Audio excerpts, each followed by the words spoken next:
Hello everyone, Same Token here.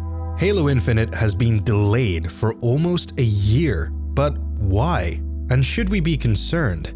Nowadays, we're seeing a flurry of unfinished games hitting the market, thanks to online distribution's ubiquity. Rather than delaying and spooking investors, it's tempting to release a game half-baked and then patch it later. That way, the publisher is happy, and while the customers will be sore for a while, they'll soon forget the early issues once enough fixes are released. Look at The Witcher 3, and heck, look at the Master Chief Collection. But that doesn't always work. First impressions matter, and problems at the very core of a game can't be solved with a couple of patches. Therefore, a delay is often the sensible option. Delays have always existed in the game industry.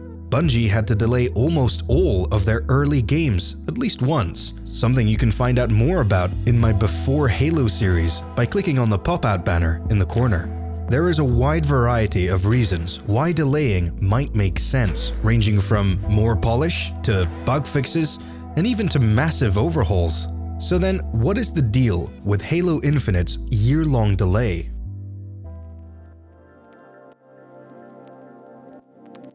Back in July of 2020, Halo Infinite's gameplay was demonstrated for the first time. Along with new weapons and mechanics, its open world and dynamic lighting were showing off. With a brilliant new art style that harkens back to the days of Combat Evolved, a great deal of excitement was stirred up. But at the same time, it was highly divisive. Something was off. Gamers were voicing disappointment on social media over the quality of the graphics. This even got the attention of large media outlets like the BBC, who seemed to attribute this to the low bitrate live stream.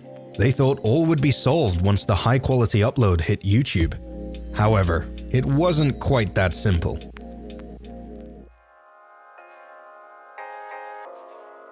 The primary criticism was that the game looked flat. Digital Foundry suggested that the blame resided with their switch to dynamic lighting. In previous Halo titles, the lighting and shadows in each level were pre-calculated and baked into static objects.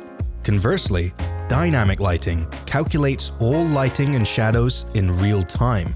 But there's a limitation in Halo Infinite's use of this technique. Shadows cannot be cast within shadows. So while any direct lighting looks exactly as it should, everything within shadow looks very flat. There's nothing to define all of the features of each object. Now, tricks like screen space ambient occlusion, which roughly calculates where areas of an object should be dimmed based on lighting conditions, are very common and work pretty well. Though in the Infinite trailer, you can see the illusion fall apart a little. Digital Foundry explains this in more detail, and so I recommend checking out their video afterwards. Now, switching to ray tracing, which can calculate shadows cast within shadows, would quickly resolve the main issue. This technique essentially simulates the way light works in real life, calculating virtual rays of light as it bounces off of objects. However, this kind of technology is exclusive to the newer Xbox Series X and ray tracing capable GPUs, which unfortunately locks out a fair amount of the player base. So yes, it's a good solution, but it's still important for Infinite to look great on older hardware. Another concern players had was in the low level of detail, which wasn't rendering objects far enough into the distance, causing this ugly pop-in. And finally, some weren't keen on the artistic direction of the new effects and materials. Following this criticism, Microsoft decided to delay Halo Infinite from the end of 2020 to sometime in 2021. Now, this could have been at the start of 21, hinting that the game just needed a couple of bug fixes and a little polish. But with 343's December update, we now know the true extent of this delay. Halo Infinite will release in the fall of 2021, almost a whole year after its original release date. As Joseph Staten says in their update, this is just the beginning of their adventure.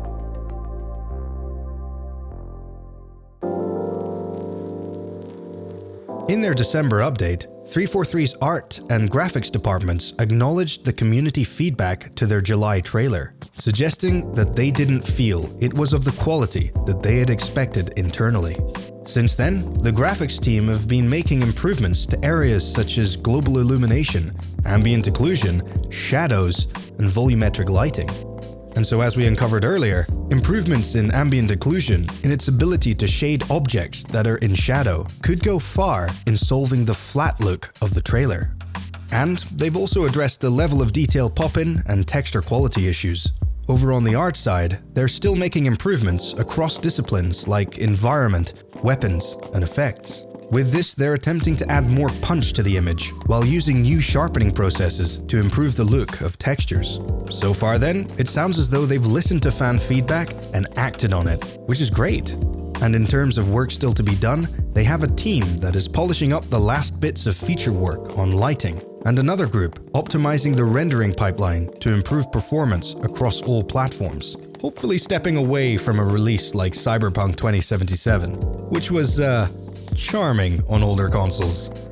And in terms of the artists, it's a case of polishing and bringing it all together, making improvements to things like trees and foliage. So it sounds like they're almost done. But then again, this update focused on the art and graphics departments. We have no idea where they stand on the story and mechanics. And you have to ask, why the year-long delay? Should we be concerned about the state that it's in now?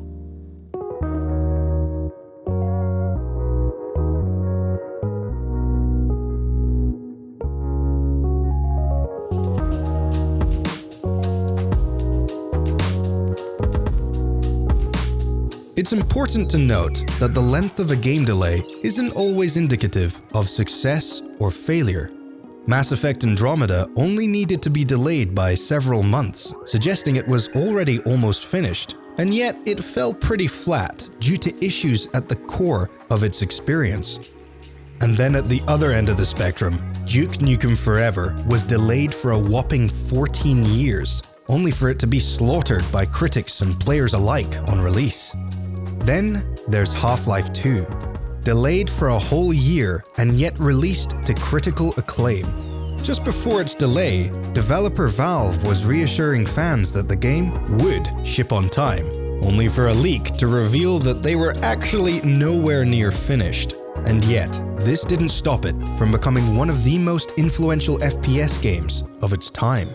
So, a delay doesn't make a bad or good game, nor does the length of the delay indicate quality.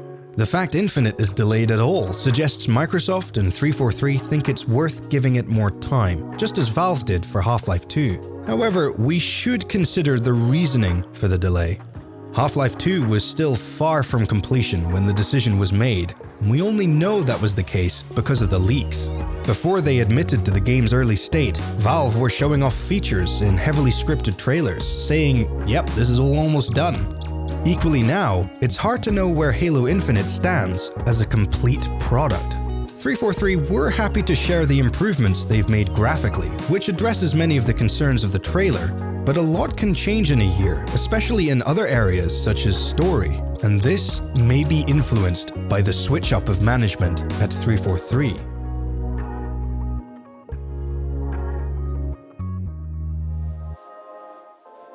Chris Lee, who oversaw the production of Halo Infinite, left the project in October, having worked at 343 since 2008. And if we go back a little further, in 2019, 343 lost its creative director, Tim Longo. At the time, there had been reassurances that Infinite's creative vision remained with Chris Lee.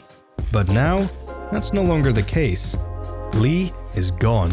We don't know why he left, and we also don't know how closely they'll stick with his original plans for Halo Infinite. Who does the game's creative vision lie with now? It's hard to tell what effect these departures will have creatively. However, there has been some potentially good news. Joseph Staten, head writer and cinematic director for Bungie from Halo CE to Reach, author of 2 Halo novels, and whose overall vision greatly shaped Halo's lore, returned as a creative director for Halo Infinite's campaign in August. Now, it does need to be said, this is nothing new for Staten.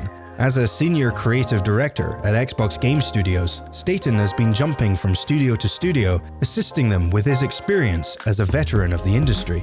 Under his belts are titles like Microsoft Flight Simulator, Sunset Overdrive, and Quantum Break. However, with his roots in developing the original Halos, he is uniquely positioned to assist in the direction of Halo Infinite. Regardless, any discussion of 343's internal politics is speculation until there's some kind of official word. Ultimately, the fact there's a delay at all is not necessarily a cause for any concern, and it could even be a good thing. Going by the response to the trailer released in July, I'm sure many are pleased that they are taking more time to work on the graphics. As highlighted by Digital Foundry, the flat look is something that can be fixed, and we can tell from 343's December update that these fixes are being implemented. On the story and gameplay side, we still have no idea what state it's currently in, and whether any big changes are required during the delay period. But either way, Joseph Staten is there to assist a large team of talented developers. So I look forward to seeing their changes to the July presentation and learning more about the direction that they're taking the campaign.